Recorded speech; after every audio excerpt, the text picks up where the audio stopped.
2020 was an insane year for a multitude of reasons.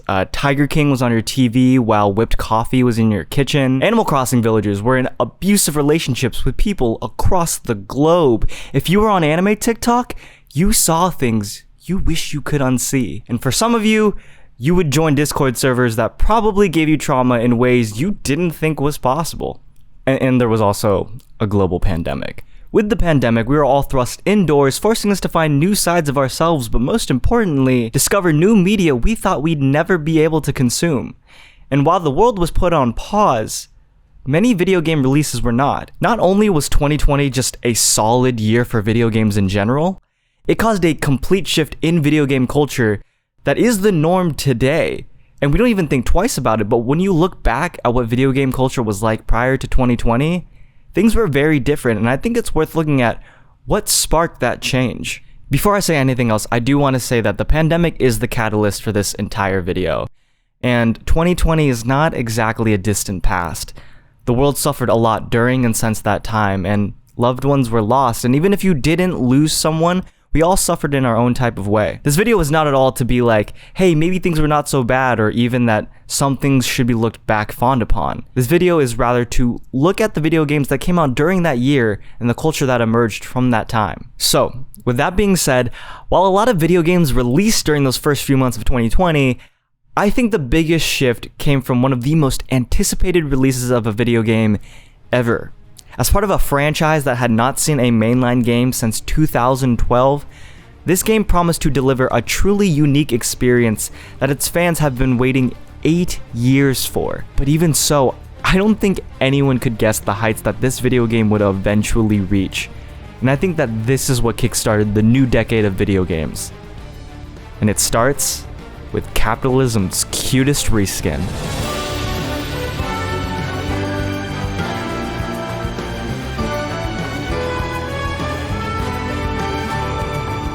In my lifetime, I think we almost reached world peace twice, and both of those times have to do with the release of a video game.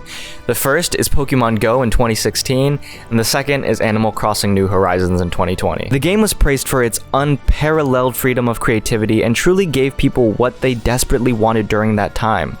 Something to get lost in. Hours could be spent in the game creating the perfect island, which created the best distraction. The game was already gearing up to be a success, but what really skyrocketed was its word of mouth. It's almost Shakespearean irony that during a time where we had no person-to-person social interactions, a game was able to be spread around the way that it was. You could not scroll 4 posts on any social media website without seeing something about Animal Crossing. And that wasn't even the craziest part. The craziest part was that it was coming from people you knew who didn't really play video games. It was your mom, coworkers, celebrities, your cousin's girlfriend who makes fun of anime and video games. Everyone wanted to show off how cute their island was, but then that turned into something else. People started going on e-dates in Animal Crossing. Interviews were being shot within the game with celebrities showing up as their Animal Crossing character.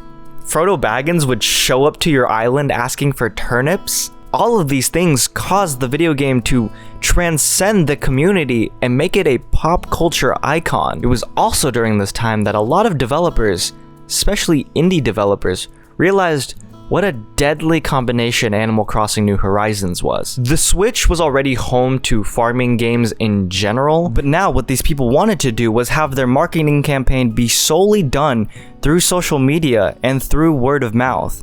Even games that weren't farming games were trying to do this, but I don't think anyone got close to that type of hype, and I don't think anyone ever will. Also, really fast, while I'm talking about Animal Crossing, I kinda do have to talk about Doom Eternal. I think the combination of these two being released on the same day, and the memes that were surrounding their releases, created a small boost in sales that probably helped both games. It was Barbenheimer before Barbenheimer. Sorry, Barbenheimer for Pikmin fans. And meme culture in general was starting to become a solid thing to capitalize on in your marketing campaign. Due to the mass amount of media consumption being done, memes transformed during that time, and honestly, I think memes kinda helped with this next game's release. It certainly helped with my hyperfixation.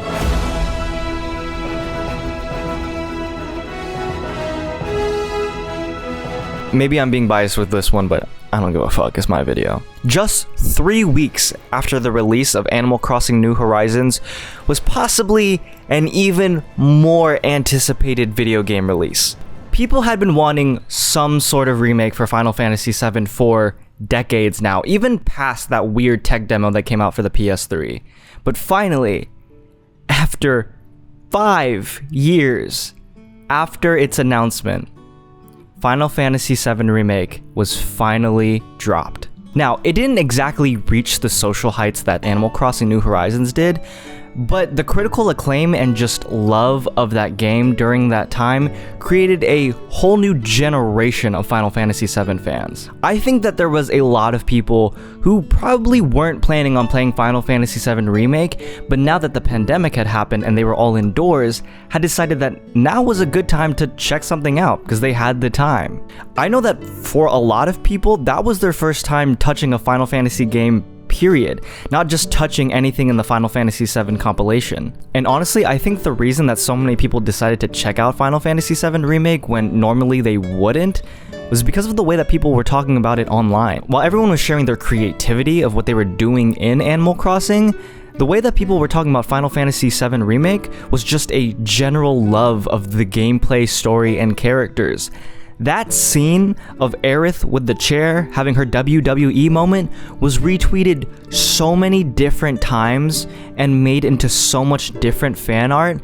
I'm literally commissioning someone right now to make me a Cherith Final Fantasy VII fight stick art. It created a true sense of community around a new title, which, yeah, happens every time a new game comes out, but the way that everyone was online, I had never seen anything to that extent before. If you were paying attention to that game around that time, I think you remember how infectious the buzz around that game was. And since that game had turned out to be a sequel and not just a remake, everyone was theory crafting, everyone was talking about where they wanted the series to go and will things happen or won't things happen. And now that we're rapidly approaching the actual sequel to that game, it feels really crazy to think about what that game was like when it was released. And I've talked about this a lot in my How Final Fantasy VII Remake Saved Me in 2020 video, but that game really did help me in what was my lowest point. I had not consumed anything like that or been into a video game like that since I was in middle school, and to have something like that during that time was so important to me, and I'm forever thankful that I had that. And while a lot of people may not have had the same feelings towards it, I think a lot of people do have pretty happy memories playing that game, and I think it's kind of important to look back at what it was like when it was released. But yes, with an unforeseeable future, the industry understood that if you wanted to market a game now, you had to do most of it through social media, which was always becoming a thing, but prior to 2020, we still had E3, and we still had these big gaming events where people could drop their trailers, and that was the way that you would market your games. But now, with all of the things happening, it seemed that social media was now the forefront of people's marketing campaigns. And think about it, social media campaigns have had a significant push in the past 3 years. But, as we all know, social media is not always an amazing thing. And in fact, it can turn things from bad to worse very clearly. And that's what happened to this next game.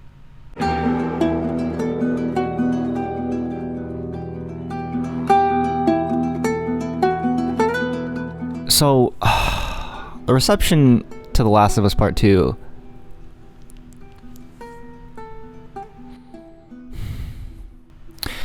Also, do you like how it's nighttime? Except it's not, it's 4 p.m.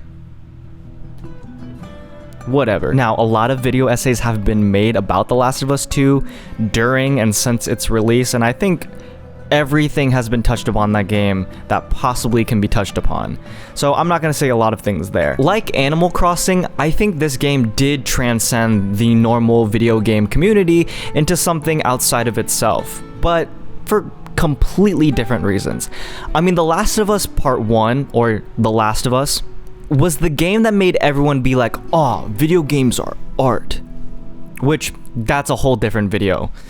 But yeah, a lot of people like The Last of Us and The Last of Us Part 2 because it's the easy answer to give when people are like, what's your favorite video game? Because a lot of people are like, oh yeah, I know what that is and I kind of respect what it does. So with the anticipated sequel, a lot of people were very, very excited to see how this story would continue and what it would be like, because the assumption was we were going to play as Ellie and we were going to see a new side of Ellie and Joel's relationship from Ellie's perspective. Until people learned that that was not the case. A quick rundown of the insane months leading up to the release of The Last of Us Part 2. 2 months before the game was supposed to release, quite possibly the biggest video game leak ever happened. Several key plots with screenshots to back them up were leaked to the internet, and to the dismay of everyone. What I can only imagine is the darkest hour for Naughty Dog and Neil Druckmann was the result of 2 things. One, the game that had been in development for almost a decade had several key plots just leaked to the internet.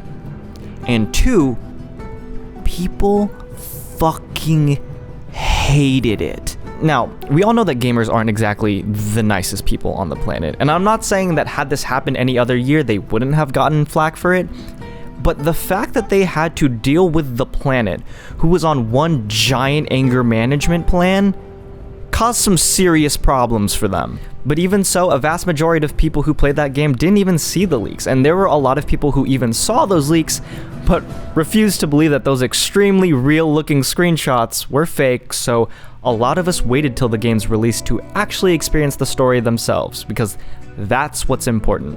So, June 20th came, and oh boy. Now, you can have whatever opinions you want on this game, or whatever opinions you want on whether or not it should have won Game of the Year, but you cannot deny the fact that the way that people were talking about this game, and the way that influencers were reporting on it, this was the first big video game controversy of the decade. And speaking of influencers, I think it's about time to talk about how big the influencer boom of 2020 was. And that brings us to our next set of games.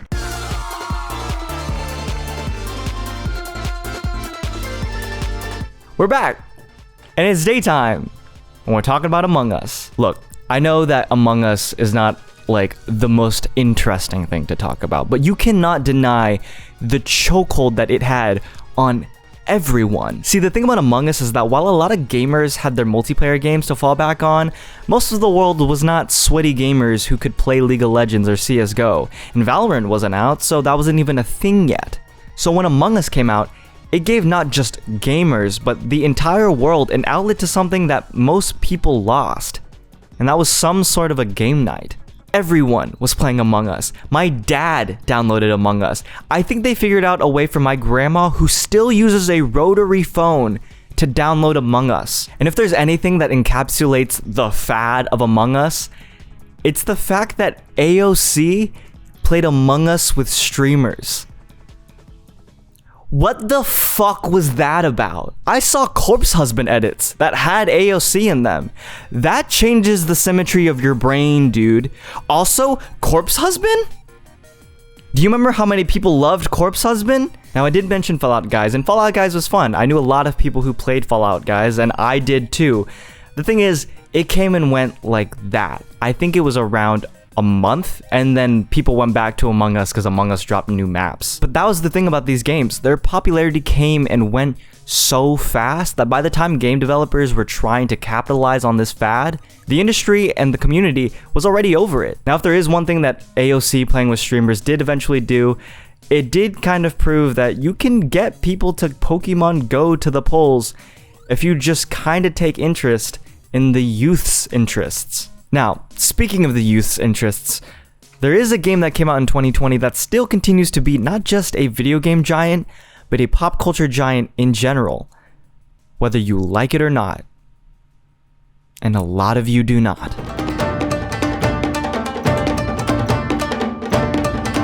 Look, I'm aware that a lot of you aren't exactly fond of Genshin Impact and its Genshin impact on the community.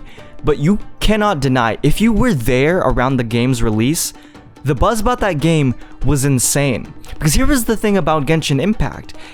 It was a Breath of the Wild clone.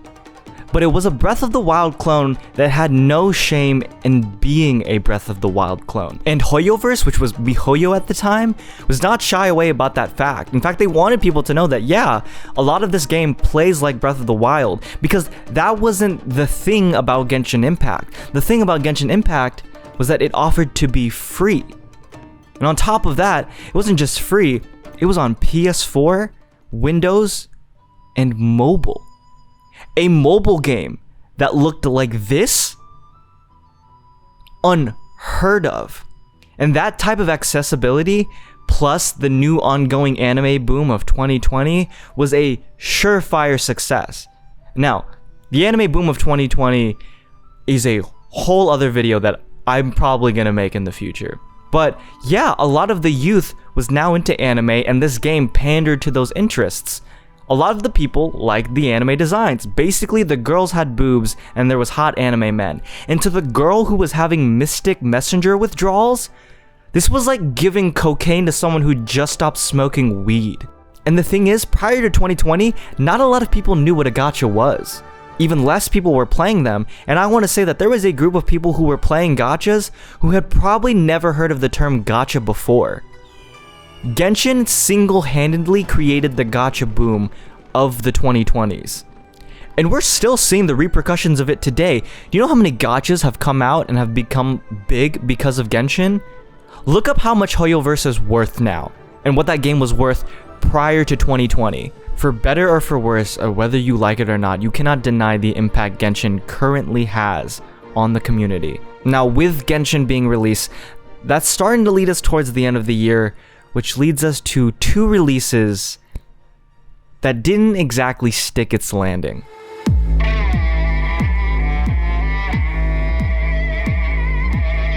I'm rubbing these two games together because they kind of suffered from the same things, and they were both anticipated games that had large fan bases following it. Marvel's Avengers had two things going for it.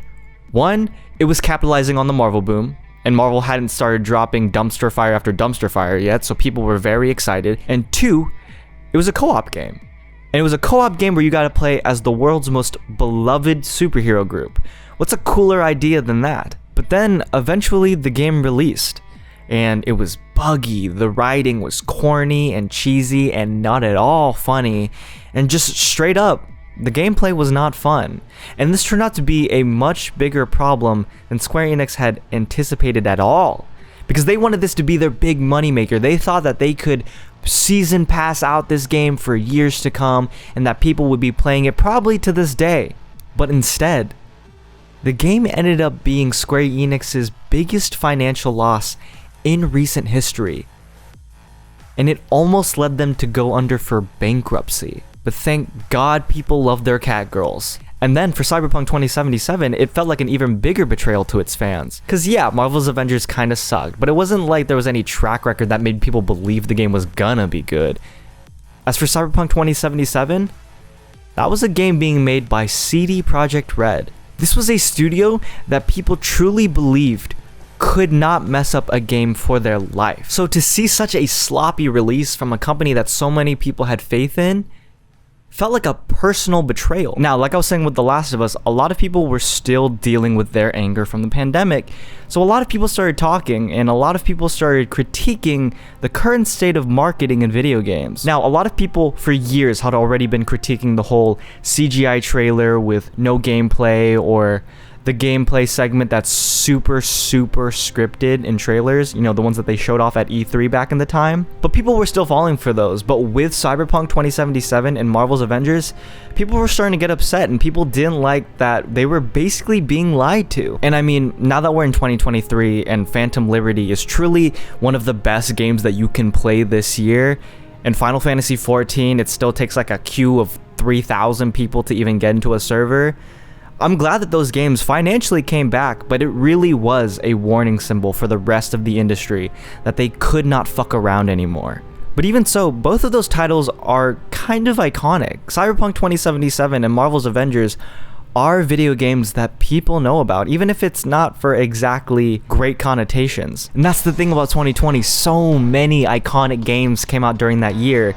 Maybe not necessarily good, but iconic nonetheless. I know that 2023 is stacking up to be one of the best years in video game history, but when you look back at 2020, it feels like that was 6 years in one. And yeah, I don't think a lot of the things that I was talking about necessarily weren't on the course of happening, but I think it's because of the pandemic and because of that year that all of those things basically sped run themselves into the norm. I mean, come on, take a shot every time a farming sim is announced at a Nintendo Direct. You'll die. And with us almost 4 years into the decade, 2020 was truly an establishing year for video games to come. Some of it good, most of it bad, but regardless, it's why we're here today. I truly wish it didn't have to happen the way that it did. But regardless, 2020 is going to be a year that people will study as one of the defining years in video game history. Oh man, my week's fun. His voice is so deep. What? Is it the same bunny? Wait, where are you at? I'm at I lab. can't get over on scanner. It's been dead for a while, so I've been like running around this trying to dude's find voice. it. It's And I thought so I hit low. report.